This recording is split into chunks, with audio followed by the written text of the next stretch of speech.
En aquest projecte es presenten els diferents sensors que podem utilitzar.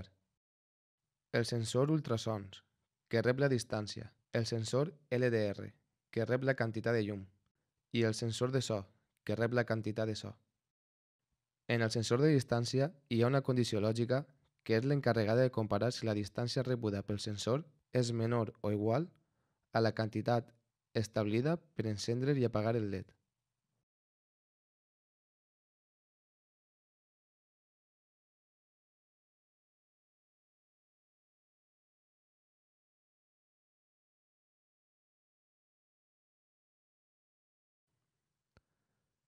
Esta mateixa condició s'utilitza per comparar la quantitat de llum per encendre i apagar el LED.